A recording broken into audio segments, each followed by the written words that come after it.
À 27 ans, j'ai fait plus d'1 million d'euros de chiffre d'affaires sur Internet pour environ 700 000 euros de bénéfices.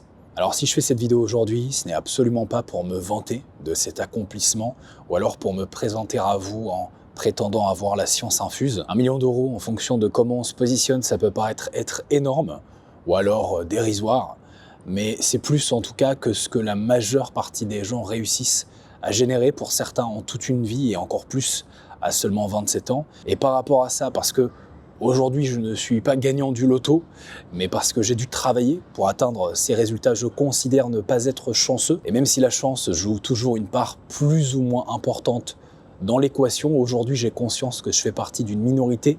Et ce que j'aimerais vous partager aujourd'hui, c'est à ma modeste échelle, et sans prétendre que ce soit une vérité absolue, les 10 choses que j'ai appris tout au long du processus qui a été le mien et que je considère comme étant les plus importantes à vous partager et que je considère comme étant les plus importantes à me partager à mon moi d'il y a quelques années lorsque je me suis lancé et que j'aurais aimé savoir en me lançant.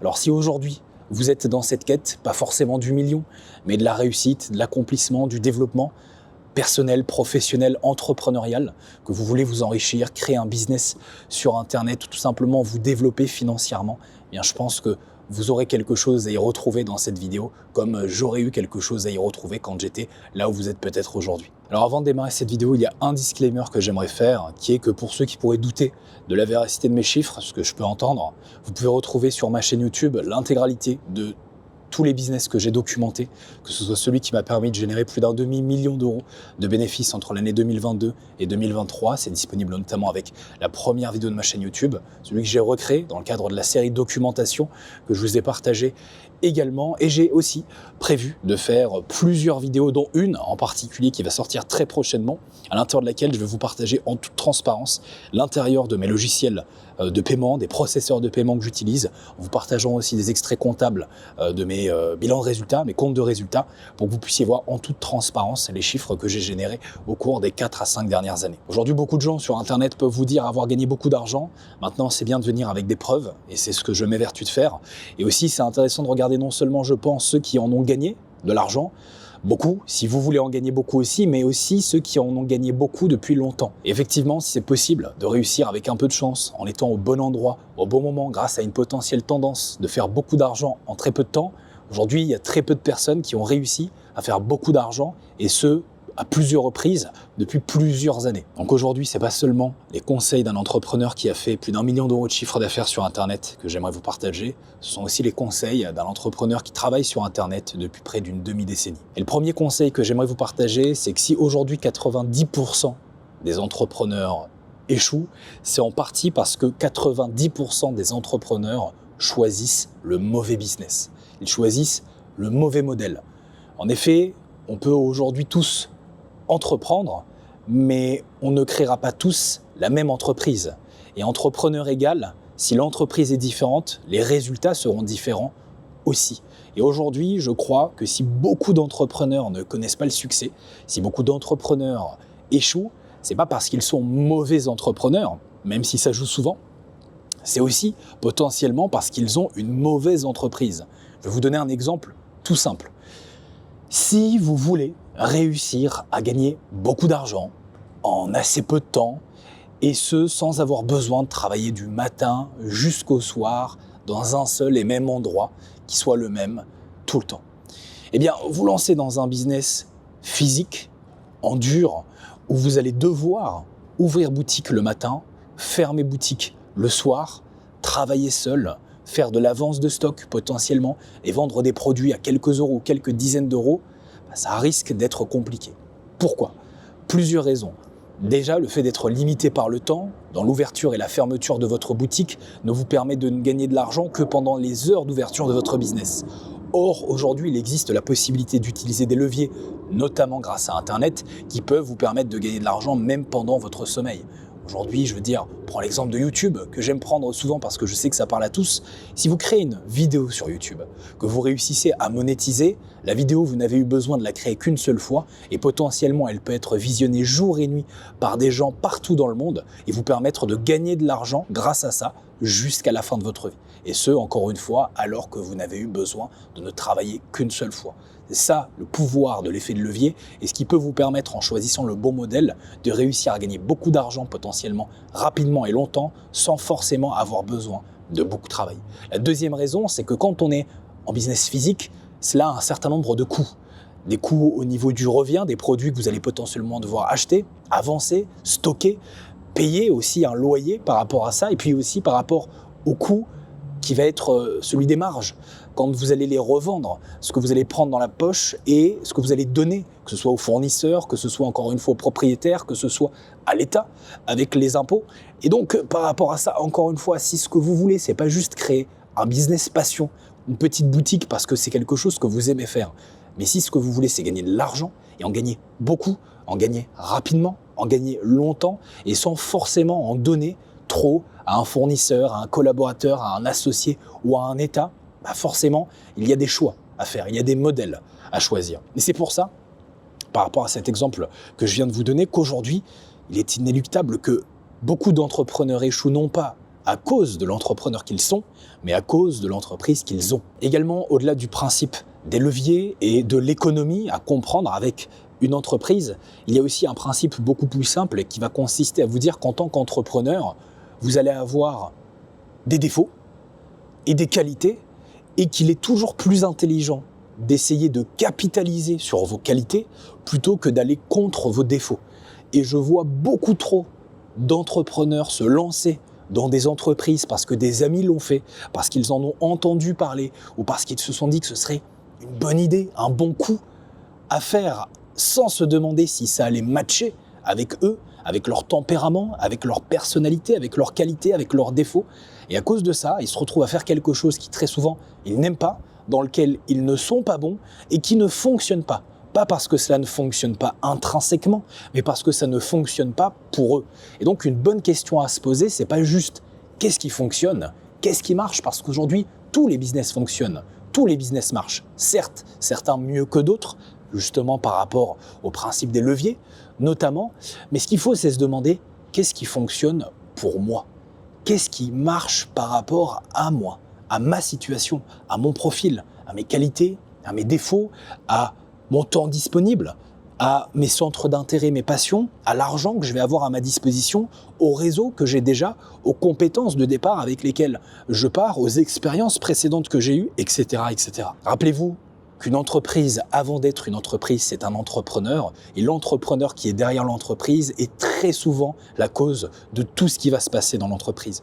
On dit qu'une entreprise qui réussit doit sa réussite à son entrepreneur, et une entreprise qui échoue à cause de ses problèmes doit ses problèmes aux problèmes de l'entrepreneur qui l'a créé. Ce qui m'amène au deuxième point, et c'est ici quelque chose que je vois souvent revenir chez les débutants, vous n'avez pas besoin d'avoir une bonne idée, d'essayer de réinventer la roue ou d'arriver avec une solution de génie innovante qui n'a jamais été faite auparavant. Au contraire, l'écrasante majorité des entrepreneurs n'ont rien inventé et doivent leur succès au fait de s'être positionnés sur quelque chose qui fonctionnait déjà, qui existait déjà, mais en le faisant différemment ou un peu mieux que cela se faisait déjà. Picasso disait quelque chose du genre « Les bons artistes copient, les génies volent ». Et je crois même que cette citation n'était d'ailleurs pas de lui.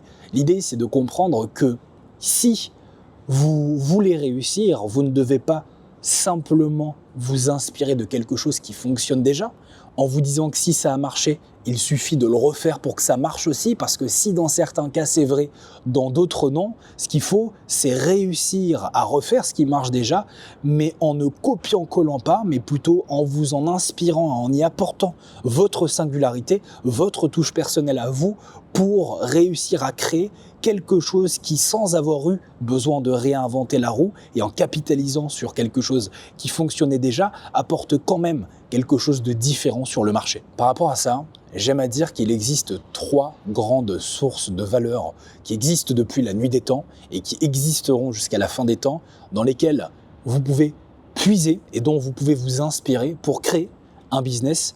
Parce qu'un business, rappelons-le, c'est avant tout une entité qui résout des problèmes en commercialisant des solutions sous forme de produits ou de services. Et La première source de valeur et de problème dans laquelle vous pouvez puiser, c'est tout ce qui va toucher à la santé et au bien-être. Les gens aujourd'hui, comme hier, et ce sera la même chose demain, veulent être bien, en bonne santé, beaux et prendre soin d'eux. Et si vous arrivez à les aider à faire ça, vous pourrez potentiellement gagner beaucoup d'argent. La deuxième, c'est le social. Les gens veulent être aimés et acceptés par leur pairs. Ils veulent avoir confiance en eux et réussir socialement. Tant d'un point de vue personnel, avec les amitiés ou les amours, que d'un point de vue professionnel, avec leurs collègues, leurs collaborateurs ou leurs associés. Et enfin, troisième et dernier point, c'est l'argent. Réussir à aider les gens à en gagner, c'est quelque chose qui a toujours fonctionné et qui fonctionnera toujours. Et si vous arrivez à le faire, vous en gagnerez vous-même beaucoup de l'argent. Ce qui m'amène au troisième point, formez-vous sur la psychologie humaine pour comprendre en profondeur les besoins des gens. On essaye souvent de se concentrer sur le détail des tendances, des produits, des services, des business models qui vont être ceux qui marchent le mieux en ce moment, oubliant les principes premiers et les bases, les fondamentaux qui sont que pour pouvoir réussir dans le business, il faut comprendre les besoins des autres et réussir en le faisant à identifier des problématiques qui peuvent être solutionnées en contrepartie d'un moyen financier. C'est-à-dire réussir à convaincre les gens de résoudre l'un des problèmes qu'ils ont grâce à votre solution et ce, contre de l'argent. C'est tout. Réussir dans le business en simple, c'est vendre quelque chose dont quelqu'un a besoin pour plus cher que ce qu'il vous a coûté. C'est tout. Si vous vendez quelque chose qui vous a coûté moins cher que ce que vous en avez gagné à quelqu'un qui en avait besoin, vous avez réussi dans le business. Et il vous faut faire ça et le répéter une certaine quantité de fois pour connaître le succès et gagner suffisamment d'argent pour ne potentiellement plus jamais avoir besoin de travailler de votre vie. Ce qui m'amène au quatrième point qui ici est lié à l'argent mais ne concernera pas que ceux qui veulent créer un business ou devenir entrepreneur, mais qui concernera toutes les personnes qui veulent s'enrichir et réussir à faire fructifier leur patrimoine. On ne s'enrichit pas en diminuant ses dépenses, mais en augmentant ses revenus. Si aujourd'hui on vous a inculqué ou qu'on vous a apporté une éducation dans laquelle on vous disait qu'il valait mieux économiser l'argent que vous aviez et le mettre de côté jusqu'à en avoir assez pour potentiellement devenir riche, c'est très bien. Et l'argent ne doit pas être gaspillé. Mais sachez que comme ça, jamais vous ne deviendrez riche. Et aujourd'hui, je ne connais pas une personne sur Terre qui a réussi à devenir millionnaire ou multimillionnaire, et ce, pas à 60 ou 70 ans, mais à 20, 25, 30 ou 35 ans en économisant l'argent qu'il gagnait, en mettant de côté. Non, si vous voulez réussir à vous enrichir, vous ne devez pas vous concentrer sur vos lignes de dépenses. Oui, dépensez moins, ça va vous aider. Et à un moment donné, l'idée, c'est de ne pas dépenser de l'argent que vous n'avez pas. La vérité, c'est que ce que vous devez faire avant tout, c'est vous concentrer sur les lignes d'argent que vous gagnez. D'un point de vue purement logique, mathématique et comptable, même si vous gagnez 5 000 € par mois en tant que salarié et que vous arrivez à économiser la moitié de ce que vous gagnez, 2 500 € que vous économisez, que vous mettez de côté chaque mois. À la fin de l'année, vous avez 30 000 €. Au bout de 10 ans, vous avez 300 000 €. 300 000 € en 10 ans d'économie, et ça avec beaucoup de sacrifices, c'est ce que certains réussissent à générer sans sacrifice en seulement 1 an, voire 1 mois. Comprenez donc que si vous ne vous concentrez que sur la partie des économies, faire attention à ce que vous dépensez, vous ne cultivez pas la bonne mentalité. Vous n'avez pas une mentalité d'enrichissement et d'abondance dans laquelle vous allez vouloir additionner et démultiplier. Vous avez une mentalité d'économe et de peureux dans le risque parce que vous essayez davantage de soustraire et de réduire les dépenses que vous avez. Or, la mentalité de quelqu'un qui s'enrichit, c'est la mentalité de quelqu'un qui prend des risques. C'est la mentalité de quelqu'un qui construit, qui va essayer d'apporter de la valeur, d'avoir de l'impact et grâce à ça, pouvoir en capter en retour et s'enrichir. Donc si vous ne voulez pas emprunter le chemin de la voie lente alors qu'il existe aujourd'hui des raccourcis et des autoroutes pour vous enrichir, ne vous concentrez pas sur le fait de dépenser moins d'argent, concentrez-vous sur le fait d'en gagner plus. Alors évidemment, je sais que certains vont très bien comprendre ce que je viens de dire ou vont trouver ça évident, là où d'autres vont peut-être trouver ça un peu abstrait et se demander comment faire. Éduquez-vous encore une fois sur la finance, l'économie, le business, la façon de s'enrichir, comprenez comment fonctionne l'argent, lisez des livres, regardez des vidéos sur YouTube et à un certain niveau, envisagez d'investir en vous, peut-être en achetant une formation, en prenant un mentoring ou en faisant n'importe quoi d'autre qui pourrait vous permettre, en vous entourant de gens qui sont là où vous voulez aller, de pouvoir y aller aussi. Et l'environnement est un point extrêmement important sur lequel je reviendrai dans un instant. Avant ça, il y a un point important qui est lié à celui que je viens de vous partager si vous voulez réussir et vous enrichir, c'est de comprendre que l'on ne peut pas réussir quel que soit le domaine sans passer par un processus de changement. Une phrase que j'aime beaucoup dit que si aujourd'hui vous désirez des choses que vous n'avez pas encore réussi à obtenir, c'est que vous n'êtes pas encore devenu la personne qui est en capacité de réussir à les obtenir. Comprenez par là que si vous voulez avoir quelque chose que la majeure partie des gens dont vous faites partie aujourd'hui n'ont pas, vous allez devoir agir différemment de la majeure partie des gens dont vous faites partie aujourd'hui. Et pour agir différemment de la majeure partie des gens, il faut d'abord penser différemment de la majeure partie des gens. C'est comme si vous essayez de demander à un éléphant de grimper à un arbre. L'éléphant, dans son état actuel, il a des attributs qui ne peuvent pas lui permettre de grimper à un arbre. Pour grimper à un arbre, il va donc d'abord devoir se transformer en autre chose, en quelque chose qui va être capable de pouvoir grimper à l'arbre. Et beaucoup de gens, en restant les mêmes, en continuant de penser de la même façon, d'agir de la même façon, de s'entourer de la même façon, espèrent pouvoir avoir un changement dans leur vie, espèrent pouvoir changer la façon dont ils vivent, espèrent pouvoir changer la façon dont ils gagnent leur argent. Mais c'est absurde, c'est impossible. Et aujourd'hui, la liste des dénominateurs communs des personnes qui ne sont pas encore là où elles aimeraient être d'un point de vue financier est relativement limitée. Vous n'êtes probablement pas éduqué sur l'argent, la finance, l'économie, le business. Vous ne savez pas encore exactement comment cela fonctionne, comment faire pour réussir à créer de la valeur, à capter de la valeur. Pour ça, il vous faut vous éduquer, vous former.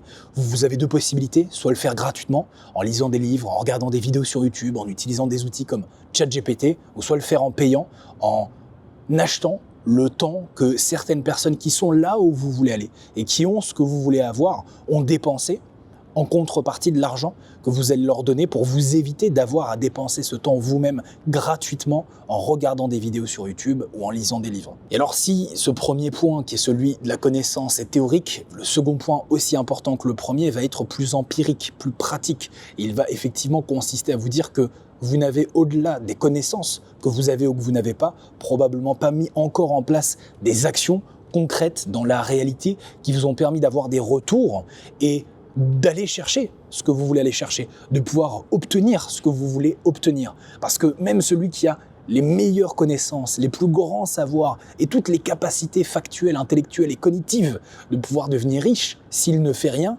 il ne se passera rien. Et j'ai même envie de dire que quelqu'un d'idiot, sans ces connaissances, mais qui essaye, aura toujours plus de chances de réussir parce qu'il essaye que quelqu'un qui est dans la situation inverse mais qui n'essaye pas. Par rapport à ça, le sixième point, lié au précédent, consiste à dire que si vous voulez réussir, vous devez absolument et à tout prix ne vous concentrer que sur une seule et unique chose jusqu'à ce que ça marche. Beaucoup trop de débutants pensent qu'en faisant plein de choses en même temps, en étant sur tous les fronts, en testant tous les business et en essayant de réussir par tous les moyens, vont en se mettant dans plusieurs situations, démultiplier leurs chances d'y arriver en se disant si je teste tout en même temps et si je réussis à essayer tous les business, il y a une chance qu'à un moment donné, je réussisse à en faire fonctionner un.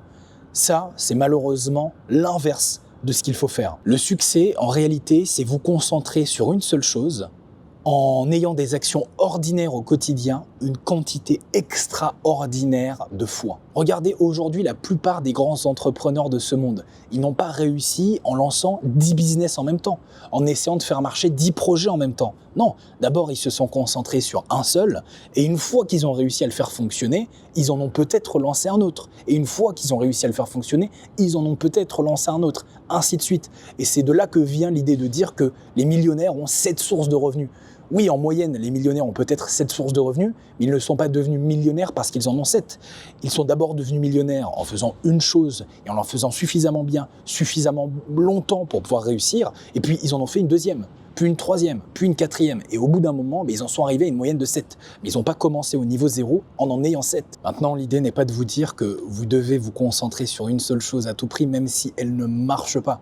Je reviens à ce que je disais au tout début avec l'idée des modèles. Si vous avez le mauvais modèle et que vous persistez, ça ne fonctionnera pas. Il est donc important de différencier le fait d'abandonner un business qui aurait pu marcher et qui était parfaitement fonctionnel avec le fait de couper l'hémorragie d'un business qui ne marche pas et qui dans tous les cas aurait été dysfonctionnel. Ce qui est beau dans le business, c'est que vous pouvez essayer 100 fois, échouer 99 et la seule fois sur 100 où vous réussirez pourra rattraper les 99 autres et changer complètement le cours de votre vie. 7e point, n'écoutez personne, sauf ceux qui ont fait ou obtenu ce que vous voulez faire ou obtenir. Et encore, même là, faites attention. J'y reviens dans un instant, mais avant, il y a un principe de base dans la vie que je m'oblige à avoir dans le business, sur le plan professionnel comme sur le plan personnel. Quand je veux recevoir les conseils de quelqu'un, je m'assure qu'il soit en capacité de m'en donner. Un exemple, si je vais à la salle de sport, je veux perdre du poids et que j'ai face à moi quelqu'un qui pèse 180 kg, je vais probablement moins considérer son avis que quelqu'un qui a le corps que je veux avoir. C'est la même chose dans le business. Beaucoup de gens donnent des conseils dans le business sans forcément avoir réussi à en faire. Ces gens-là, et qui sont souvent des gens de votre entourage, qui vont vous dire « Ah, ne fais pas ci, c'est trop compliqué, tu vas pas y arriver, trouve-toi un vrai travail ». C'est des gens que vous ne devez pas écouter, parce que la plupart du temps, ils n'ont pas fait ce que vous voulez faire. Ils n'ont pas obtenu ce que vous voulez obtenir. Et même là, même s'ils ont fait ce que vous voulez faire, et même s'ils ont obtenu ce que vous voulez obtenir, cela ne leur donne pas la science infuse. Et c'est pour ça que j'ai commencé cette vidéo en disant que malgré cet accomplissement assez improbable statistiquement, je ne savais pas tout. Et pour vous donner un contre-exemple de ça, j'aimerais vous partager une petite histoire d'un artiste dont j'ai entendu parler il y a quelques temps, qui expliquait qu'à ses débuts, il envoyait des enregistrements de certains de ses premiers morceaux à des maisons de disques, et il est tombé sur quelqu'un dont je ne saurais plus vous dire exactement le rôle, le statut, si c'était un beatmaker, si c'était un manager, si c'était un producteur, un directeur, peu importe, et qui lui a dit, assez crûment, alors que cet artiste débutait et qu'il l'avait lancé, relancé, relancé en vain vu qu'il ne lui répondait pas, un jour en lui répondant « Arrête ce que tu fais, arrête d'essayer, c'est pas bon et ça ne marchera jamais ». Et cet artiste, malgré tout le succès qu'avait cette personne qui l'a conseillé, ne l'a pas écouté. Des années plus tard, c'est devenu Eminem, un artiste interplanétaire que vous connaissez certainement. Et donc, vous voyez finalement, même en écoutant des gens qui sont là où vous voulez aller et qui ont ce que vous voulez avoir, ils peuvent faire erreur. Parce qu'ils restent des humains. Et qu'en tant qu'humain, on n'est pas parfait, on n'a pas la science infuse. On ne sait pas tout. Alors imaginez et écoutez les conseils de ceux qui ne sont pas là où vous voulez aller, qui n'ont pas ce que vous voulez avoir. À la fin, dans tous les cas, il n'y a qu'une seule personne que vous devez écouter, c'est vous-même. Parce qu'en le faisant, même si vous vous trompez, au moins vous n'aurez pas de regrets. Vous aurez fait ce que vous vouliez. Alors écoutez-vous avant tout, et puis après ayez aussi l'humilité d'écouter ceux qui sont le plus écoutables, et écoutez moins, voire pas, ceux qui ne le sont pas écoutables. Ce qui est la parfaite transition pour passer au 8e point, l'environnement, sans être indispensable et sans aucun doute l'accélérateur numéro 1 du succès et de la réussite dans le business. Si vous ne l'avez pas, vous pourrez réussir, et des gens qui sont partis de très loin et dans des circonstances très défavorables sans l'avoir eu l'ont prouvé.